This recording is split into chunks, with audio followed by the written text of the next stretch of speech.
नमस्कार, मैं डॉक्टर पारुल मिश्रा आप सबका स्वागत करती हूँ पारुल के पन्नों में।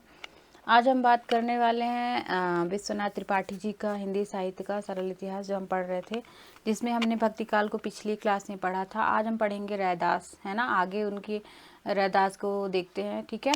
तो रैदास का जन्म 1388 में होता है, 1518 में इनकी मृत्यु होती है। रैदास रामानंद जी के शिष्य थे। उन्होंने एक पद में कबीर और सेन का भी उल्लेख किया है, ठीक है।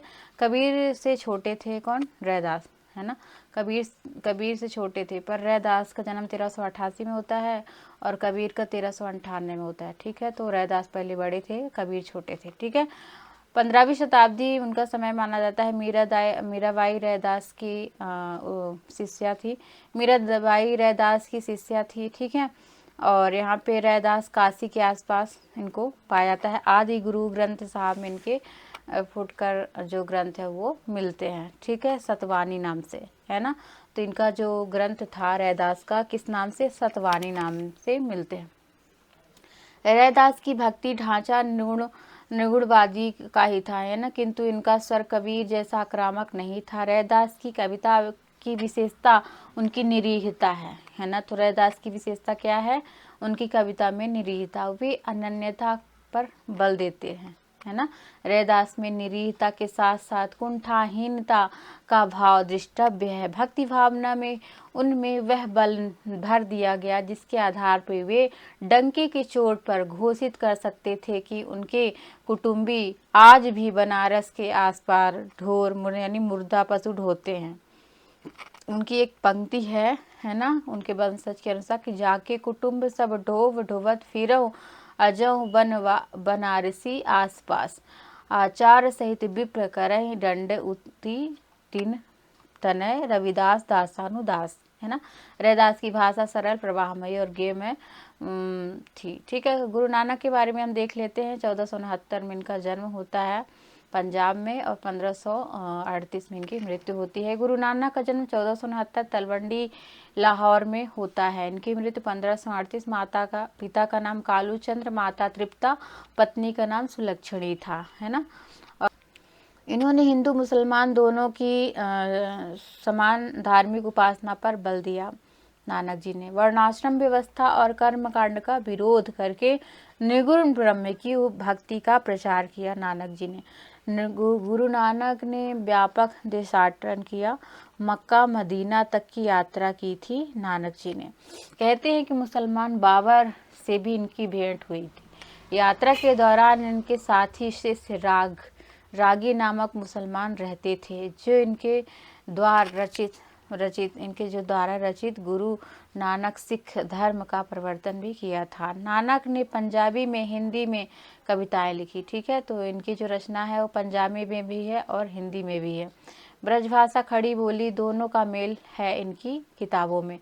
गुरु नानक ने उलटवासी शैली नहीं अपनाई कबीर के समान, ठीक है। यहाँ पे लिखा गया है उलटबासी की, क्योंकि कबीर भी निगूढ़ के थे, है ना।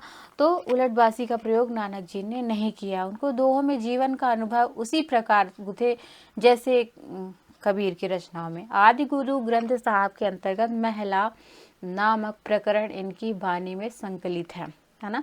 आदि गुरु ग्रंथ मतलब गुरु नानक की जो रचनाएं हैं, जपुजी, आस दीवार, रहीरास और सोहिला, है ना। गुरु नानक की परंपरा में ही उत्तराधिकारी इनके गुरु कवि हुए। मतलब जो भी और कवि थे, तो गुरु अंगद, अमरदास, रामदास, अर्जुन, तेग बहादुर, गोविंद सिंह, है ना। तो गोविंद सिंह 10वें गुरु माने जाते हैं। उसके बाद फिर गुरु परंपरा खत्म हो गई। दादू दयाल, है ना। दादू दयाल 1544 में इनका जन्म होता है। इम्पॉर्टेंट है क्योंकि राजस्थान का कबीरदास इनको कहा जाता है। राजस्थान का कबीर दादू को कहा जाता है। कबीर की भांति दादू के जन्म जाति के विषय में विवाद।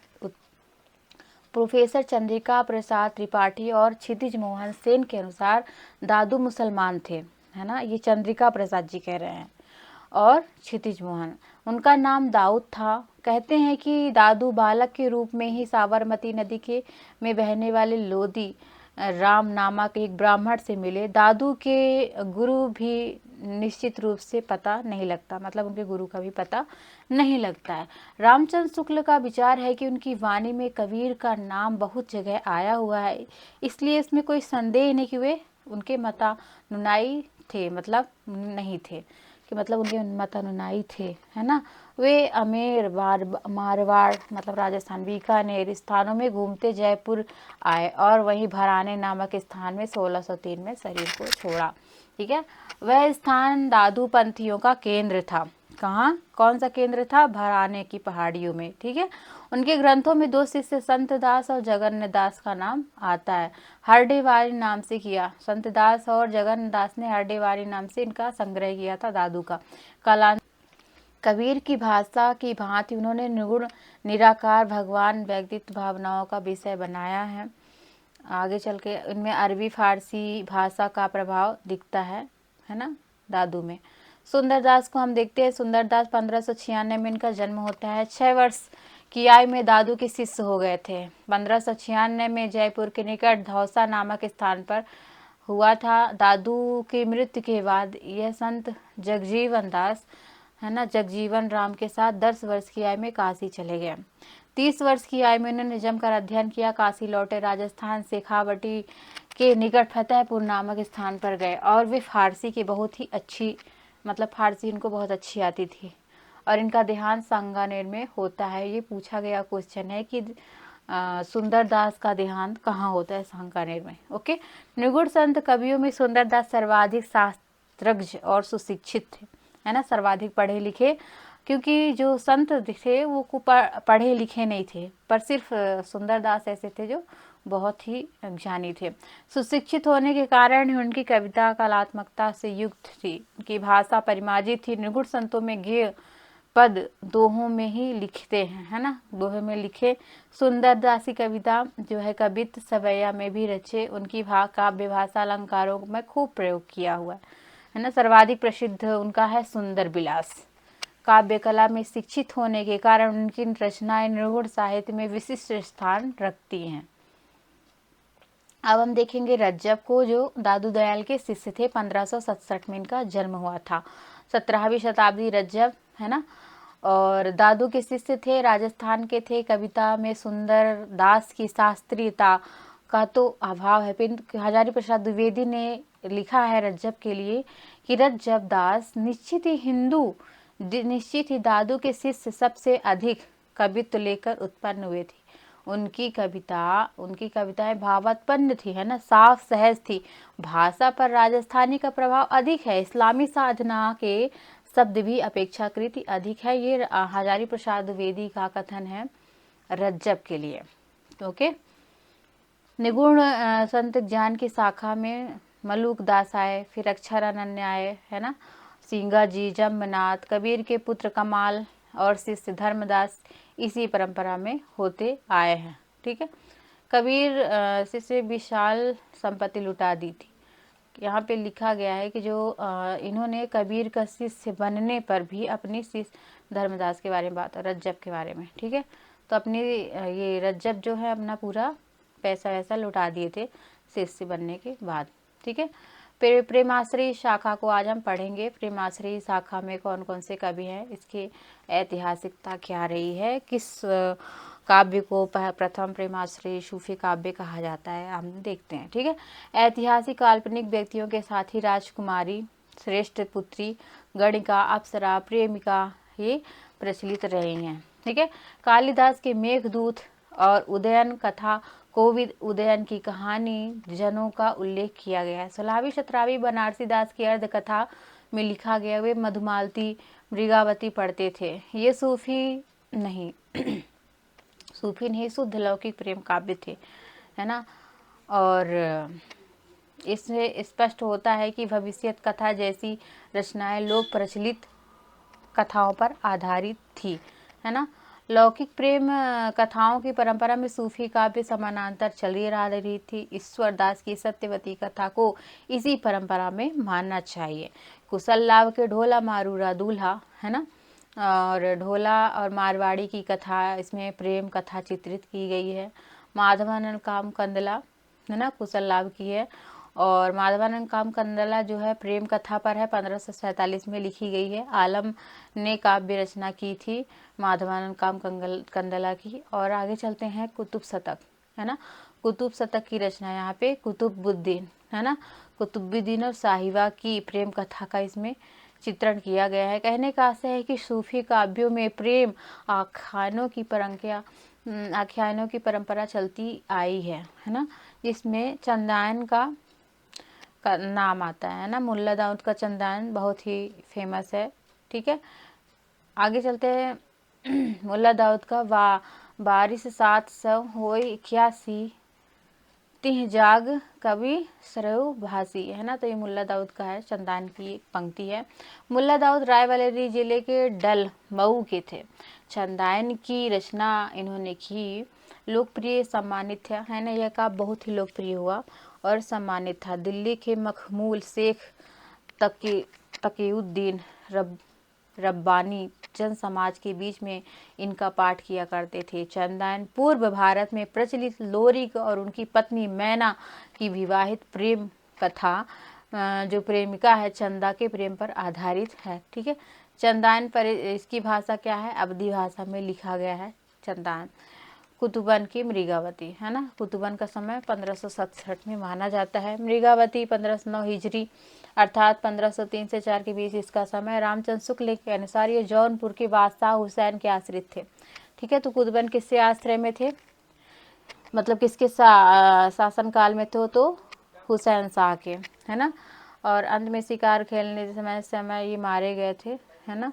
और ये इनकी रचना है। अब हम पढ़ते हैं जायसी 1492, ठीक है। सूफी काव्य परंपरा के श्रेष्ठ कवि जायसी मलिक मोहम्मद जायसी है। अमेठी के निकट जायस में रहने वाले थे, इसीलिए इन्हें जायसी भी कहा जाता है। रामचंद्र शुक्ल ने लिखा है कि जायसी अपने समय के सिद्ध फकीरों में गिने जाते थे। अमेठी के राजघराने में बहुत इनका मान हुआ करता था। इनकी 3 रचनाएं बहुत ही इम्पोर्टेंट है, अखरावट, आखिरी कलाम और पद्मावत, ठीक है। तो कन्हावत भी है इनकी का रचना, किंतु कन्हावत का पाठ प्रमाणिक नहीं होता। अखरावट में देवनागरी भाषा में वर्णमाला में एक एक अक्षरों को लेकर सैद्धांतिक बातें कही गई हैं, ठीक है। पूछा जाता है कि अखरावट में क्या किया गया है ना। तो देवनागरी वर्णमाला का प्रयोग किया गया है ना। आखिरी कलाम में कयामत का वर्णन है, कवि के यश का आधार है। पद्मावत क्या है, इसकी रचना 1520 अर्थात 927 हिजरी के आसपास मानी जाती है। कुछ लोग 27 को 47 पढ़कर इसकी 1547 मानते हैं। पद्मावत प्रेम की प्रीर की व्यंजना विशद ही प्रबल, है ना, प्रबंध काव्य है, ठीक है। दोहा चौपाई में लिखा गया है, जिसमें कवि ने अल्लाह, हजरत मोहम्मद और उनके मित्र 4 मित्र, साहेब वक्त, शेर शाह सूरी और समसामयिक गुरु पीरों की वंदना की है। पद्मावत की काव्य भूमिका विशद और उदात्त है। कवि ने प्रारंभ में ही प्रकट किया है कि जीवन और जगत को देखने वाली दृष्टि व्यापक परस्पर विरोधी आंकने वाली है ना। यहाँ पे पद्मावत की जो कथा है वो चित्तौड़ के शासक रतन सेन और सिंघल देव की राजकन्या पद्मिनी की प्रेम कहानी पर आधारित है। कवि ने कौशल पूर्वक कल्पना और ऐतिहासिकता का भी मिश्रण किया है। अलाउद्दीन खिलजी द्वारा चित्तौड़ पर आक्रमण करना विजय ऐतिहासिक घटना है। रतन सेन अपनी विवाहिता पत्नी नागमती को छोड़कर पद्मिनी की खोज में योगी बनकर जाते हैं और पद्मिनी से उनका विवाह होता है। राघव चेतन नामक पंडित के रूप में प्रशंसा अलाउद्दीन के सामने वो करते हैं और अलाउद्दीन छल से रतन सेन को पकड़ के दिल्ली ले जाता है। गोरा बादल वीरता पूर्वक रतन सेन को छुड़ाते हैं। गोरा बादल जो सैनिक थे, है ना। बाद में रतन सेन एक अन्य राजा देवपाल से लड़ाई करके मारे जाते हैं। पद्मिनी और नागमती राजा के शव को लेकर सती हो जाते हैं। अलाउद्दीन जब चित्तौड़ पहुंचता है तो उनकी राख मिलती है। जायसी ने इस प्रेम कथा को आधारित और अनुवांशिक कथाओं के रूप में ताने बाने बहुत ही जतन के बांधे हैं, है ना। और यहाँ पे मनुष्य एक दोहा है, यहाँ पे हीरा मन सुख के रूप में कहता है कि मानुष प्रेम भयो बैकुंठी नहीं था काछ काह काच भर मुठी, है ना। तो यहाँ पे रचना मुठी फिर आती है ना। यह रचना अंत में वह छार भरी मुठी फिर आती है। अलाउद्दीन परबनी के सती होने पर चित्तौड़ पहुंचता है और राख ही उसके हाथ में मिलती है। ठीक है। पद्मावत में नगर का वर्णन है, ऋतु 12 मासा का वर्णन है, नक्सिक का वर्णन है। पद्मावत में प्रकृति का प्रतीकात्मक रूप से प्रयोग किया गया है ना। और स्वतंत्र व्यक्तित्व भी रखती हैं, किंतु जायसी की नक्सिक का वर्णन विशेषता यह है कि मांसल होते हुए भी मनुष्य की पाशविक वृत्तियों को उत्तेजित नहीं करते, बल्कि वे एक रहस्य करुणा के लोक में हमें ले जाते हैं। पद्मावत में नागमती की विरह वर्णन प्रसंग अत्यंत ही मार्मिक है। उनकी मार्मिकता का आधार मध्यकालीन भारतीय नारी की व्यवस्था है ना। एक और नारी की व्यवस्था पूर्णतः आत्मसम्मान तथा दूसरे तरफ पुरुष द्वारा अपेक्षित है। ठीक है। यहाँ पे प्रतीकात्मकता की बात की गई है ना। पद्मावत की रचना लौकिक कथा का वर्णन कहीं कहीं इस प्रकार मिलता है कि यहाँ पे मानसरोवर खंड है ना। यहाँ पे एक है कि सरवर तीर पद्मनी आई, खोपा चोरी केस मुकलाई, शशिमुख अंग मलया गिरिबासा, नागिन झापी लीन चहुपासा, ओ नई घटा परी जग छाहा, शशि के शरण लीन जनु राहा, है ना। तो ये दो पंक्तियां हैं जो पद्मिनी के लोकोत्तर सौंदर्य का आभास देती हैं। ठीक है। आगे देखते हैं कि इसमें जो पद्मावत है इसमें हठ योग, कुंडली योग और इसका प्रयोग किया गया है। हिंदू के पौराणिक पात्रों का उल्लेख भी इसमें किया गया है ना। और पद्मावत विशुद्ध अवधी भाषा में लिखी है, जिसको ठेठ अवधी कहा जाता है ना। ठेठ अवधी रामचरितमानस की भांति ही अनेक भाषाओं का मेल नहीं है, इसीलिए विशुद्ध अवधी को सहज और चलता रूप पद्मावत में मिलता है, मानस में नहीं मिलता वो रूप। यहाँ पे एक अलंकार है हेतु प्रेक्षा की, प्यू सो कहो सदेश राहे, भौरा हे काग सो धनि बिरहे जरमुई, तेहि के धुआं हम लाग। जायसी ने अतिशयोक्त गुण वर्णों की विशेषता उनकी में पाई जाती है। मंझन को हम देख लेते हैं। मंझन की मधुमालती 16वीं शताब्दी है ना। जायसी के परिवर्तित थे, मतलब उन्हीं के समकालीन थे। और मधुमालती जो है वो नायक को अप्सराएं उड़ाकर लेके चली जाती है। ठीक है। और नायक वहीं नायिका को देखता है और मनोहर मधुमालती एक दूसरे को देखते हैं और समानांतर प्रेम, उसी प्रकार प्रेमा और ताराचंद्र भी एक दूसरे के, जिस प्रकार मधुमालती मनोहर की कथा है उसी प्रकार तारा और प्रेमा की कथा है। ठीक है। दो समानांतर कथा इसमें चलती है। क्वेश्चन पूछा गया है कि सूफी काव्य में दो समानांतर कथाएं चल रही हैं। ठीक है। फिर यहाँ पे चित्रावली 1613 है ना। शेख जानदीप शेख, यहाँ पे हंस जवाहिर, कासिम साकी हंस जवाहिर है ना। 1731 इंद्रावती, अनुराग वासरी, ये सारी रचनाएं दी गई हैं। बड़ा विस्तृत अध्ययन किसका दिया गया है? पद्मावत का। ठीक है। इनके इतिहास में निगूढ़ काव्य की विशेषता क्या थी, थोड़ा सा विशेषता देख लेते हैं बस 2 मिनट के लिए, उसके बाद फिर भक्तिकाल ये खत्म हो जाएगा। फिर हम पढ़ेंगे राम भक्ति शाखा। ठीक है। ये दोनों परम सत्ता को मानवीय भावना का आलंबन तो मानती हैं, किंतु लीलावाद अवतारवाद पर विश्वास नहीं करती। निगुण वाली कभी सूफी कभी भागवत प्रेम है ना को मानव जीवन की सार्थकता मानते हैं। वे निर्गुण को गुणहीन, गुण रहित, गुणातीत मानते हैं। उनके अनेक प्रकार के संबंधों में जैसे माता, पिता, प्रिय, गुरु आदि संबंध भी आते हैं। कबीर के यहाँ प्रेम की उत्प्रेक्षा कम तीव्र नहीं है। कबीर के यहाँ जो प्रेम है वो उत्कंठा जो है कम तीव्र नहीं है, किंतु वे ज्ञान और अंतर साधना की उपेक्षा नहीं करते। ठीक है। और यहाँ पे जो प्रेमाश्रय धारा के कवि हैं वो इस्लाम को सूफी मत का सबसे अधिक प्रभाव था। ठीक है। प्रेमाश्रय में, किंतु वह सूफी काव्यों में अलग दिखाई नहीं पड़ता है। ठीक है। तो यहाँ पे सूफियों की प्रेमाख्यान काव्य की थोड़ा सा विशेषता है। ठीक है। अब हम पढ़ेंगे राम भक्ति धारा। कल हम पढ़ते हैं राम भक्ति धारा को। ठीक है। अगर आपको क्लास अच्छी लगती है तो लाइक करें, शेयर